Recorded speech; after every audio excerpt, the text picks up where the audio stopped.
Welcome to my budget deck channel where I try to make decks as cheap and playable as possible. So if this is something you'd be interested in, then why not subscribe? Today with another pack review, budget time, we have to find out, is this pack worth opening? Should you open this if you're a budget player or if you just started out the game? Does this get you into anything? Can you do anything with the cards in here? And are they a bit too expensive? Let's start out right with the first card. The first ultra rare is a Link 3 monster, and you need 2+ fairies to do it, make it. And the problem with this is already very apparent. It's a Link 3. The effect isn't bad, but the thing is, fairies don't swarm the field like crazy. I mean, they have some cards that do stuff, but there's not like a really crazy card you can search off of this effect that like instantly wins you the game. There's some stuff that isn't too bad, and if you have Sanctuary in the Sky on board, you can search some of the things that lock your opponent out of, like special summoning. There's this crazy fairy monster, level 8 one, that you can go into, and so on and so on and so on. In theory, the problem with it is, if you invest lots of material into this card and your opponent then negates it, then you lost the card from the hand because it discards for cost, and you already lost 3 monsters on your board to go into this. So is this good? Not really. It depends on what cards come out in the future for fairies. This card could suddenly become like really playable, and the effect isn't bad, but it's a bit lackluster at times. The whole special summon effect, yes, you can special summon one monster from your hand. It's okay, but it can work with lots of combos. But in the end, it's decent, I would say. Having one of this won't hurt you, but I don't think there's like any meta-relevant application for this card at the moment. That could change at any moment, but I think there's even better ways of searching the Sanctuary in the Sky. If I'm not mistaken, there's a Link 2 that is a rare that you can use as well for this. This just enables some weird combos in theory that actually haven't really happened in the game so far. So yeah, it's a decent-ish card, but right now I don't think it's really worth having, if that makes any sense. We have Master Hyperion next, and there's more Hyperion stuff that is sadly not in this pack yet. Might have to make an updated version about this at one point, because some of the Agent Hyperion stuff came out in one of the selection packs, and possibly at one point they'll cram this in here. I don't think Konami is going to do this, because I think they want you to need as much crafting material as possible, so you spend more gems, and then if you dismantle stuff, and so on and so on and so on. But if they ever come up with a new pack of it, you will hear it here first, folks. We'll see how that goes. This card in general is quite nice. I think it's even better than the new Hyperion in my personal opinion. You can banish one agent monster from your hand, field, or graveyard to special summon it, and then banish one light fairy monster from your graveyard, target one card in the field, destroy that. The good thing is you can technically activate it twice per turn if Sanctuary in the Sky is on the field, so you can get rid of lots of stuff. It's an easy level 8 on board. Its attack stats aren't bad, so for an ultra rare it does some stuff, but the decks that this card would be played in are just not that great in the first place. So yeah, bit of a trade-off here, but if you're into the whole agent theme, then this card won't be too bad. Just keep in mind, some of the agent stuff isn't actually in this pack yet, so bit of a issue here. We have the Solemn card, Solemn Judgment, ultra rare, very nice card. You get one of them basically for free in the Master Pack bundles, so this is a neat way of, well, completing your playset if you want to. I think the card sees a bit less play than it used to. Well, at the very start it saw no play, then people realized how broken it was. I think it was banned at one point. It was definitely on the ban list somewhere, and then people played it a lot once it came off, and then it dropped kind of a bit again. So I don't know where we are with Solemn Judgment right now. I don't see it as much anymore as I should, but it still works in control decks quite a bit, because you can stop lots of stuff that your opponent does, and that for the low cost of half of your life points. So it's not an awful card to pick up, and it is very generic at least. We have Solemn Strike, kind of the same principle, a bit of a different application. You can't always use it because you have to pay 1,500 life points. Solemn Judgment can never be dead. This card can be from time to time, so a bit less good in my opinion, although it doesn't cost as much if you slot full life points, but it can stop some shenanigans, mainly monster stuff, well, not mainly, only monster stuff. But it's not a terrible card. Also, the playability has decreased a lot in the recent years. A few years down the line, this card was played a lot more often. We have now the super rares, the Agent of Mystery Earth. This card, when it's normal summon, you can add one the agent monster from your deck to your hand. So far, so good. And if Sanctuary in the Sky is on the field, you can add one Master Hyperion instead. I wish it was additionally and not instead, because that would make this card very nice. And I think all of these effects that do stuff instead of the other effect, if you have Sanctuary in the Sky, would be a lot better if it was an additional effect, because then it would actually make sense to play the whole Sanctuary in the Sky. A lot of the time it just makes the effect slightly different. Like, it gives you more options, but the options that it gives you aren't usually all that great in comparison. So yeah, the card, if you want to play agents, is a very, very good card, and for a super rare, somewhat cheap for what it does. We can be glad these days that this card isn't an ultra rare as well. We have the Agent of Entropy, Uranus. Hopefully I don't get demonetized for that one. This one is a little bit different. If the Sanctuary in the Sky is on the field, you can special summon this card from your hand. Once per turn, you can send one the agent monster from your deck to the graveyard. If you do, this card levels becomes the level sent to the graveyard. I think there are some cards that you want to be sending to the graveyard. There's some stuff. So for an agent deck, I don't think this card is bad to have in the slightest. Sadly, it's a super rare. You could argue didn't have to be, but bin stuff from the decks, so it's a play starter and special summons itself, and it's a tuner, so I guess there's that. We have Sacred Arch Air Knight Parshaft, a card that when it came out in the structure deck first was a bit hyped, and then that hype died down like super quickly because it's not actually that good. Yes, if you activate a counter trap card, if you negate the activation of a spell trap card or monster effect, you can banish 2 other fairy monsters from your hand, field, or graveyard. Very nice. Special summon this card from the graveyard or hand. The problem is, if you play this in a counter fairy deck, then this takes up 1 slot in your hand, because there's ways of getting it to the graveyard, but I'll talk about this in a second.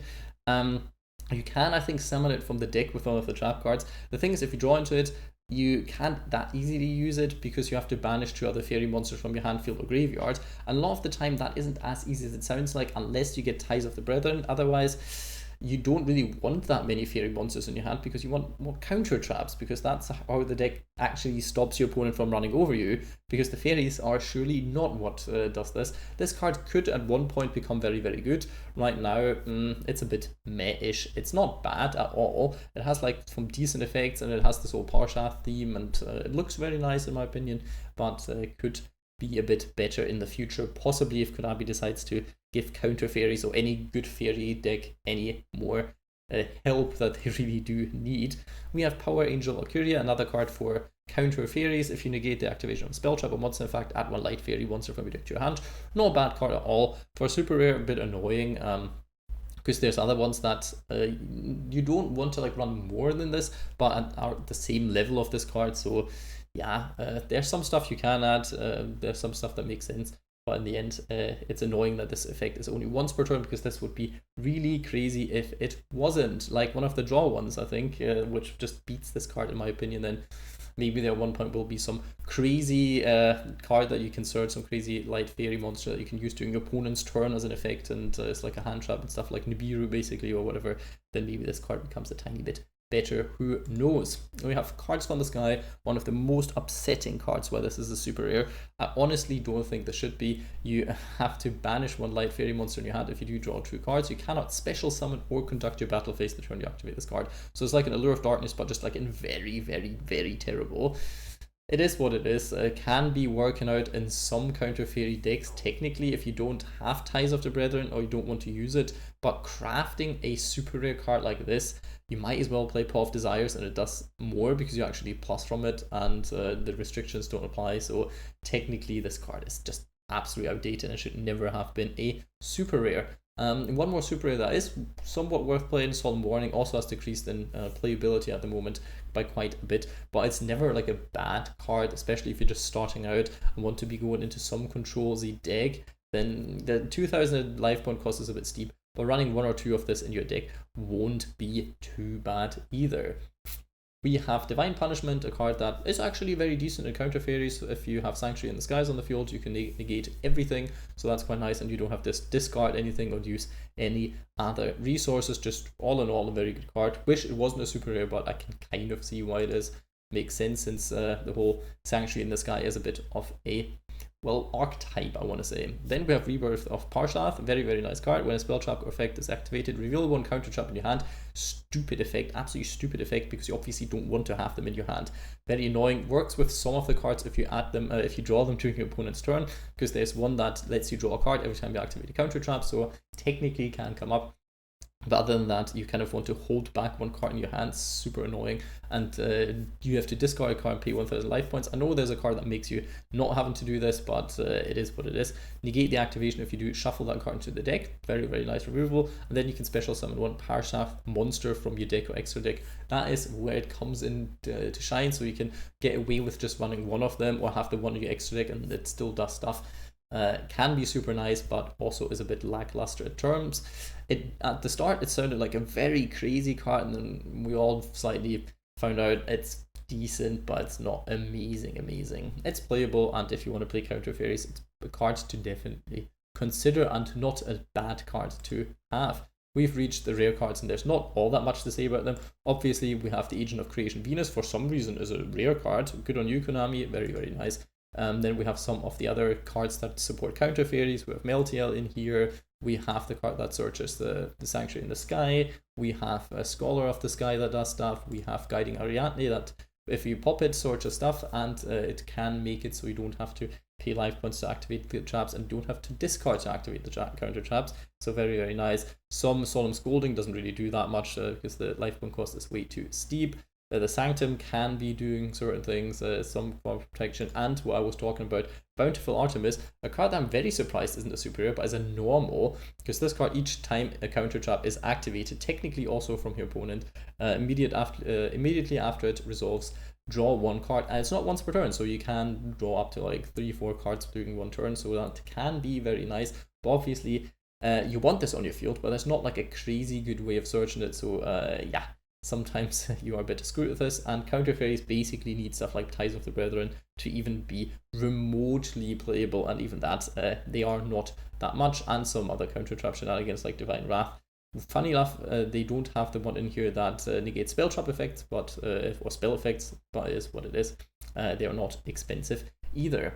So let's talk about, is this pack worth it? I'm giving it a B, like kind of. The thing is, if you want to be building agents, then yes, it gets you a good-ish core, considering that some of the other cards are not in this pack, sadly. It gets you lots of stuff if you want to be playing control decks, because the solemn cards aren't too bad, and counter fairies are also fairly playable after you open this pack. You will still need some draw cards and some other stuff to make this deck a bit better, but it does get you at least into a decently playable deck. Not a decently good deck, but it's nearly playable is what I mean.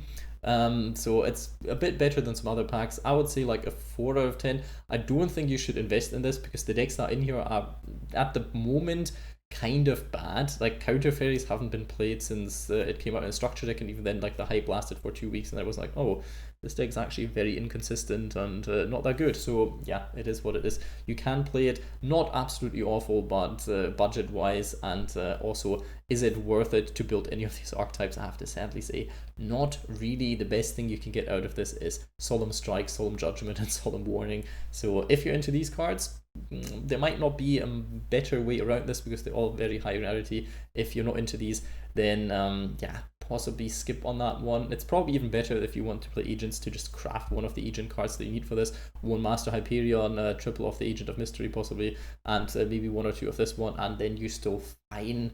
So I wouldn't go into this pack at all. So like yeah, 3 or 4 out of 10. It does stuff, but it's absolutely not good. If you like this video, leave a like, comment, subscribe, but most importantly, I hope you have a nice day.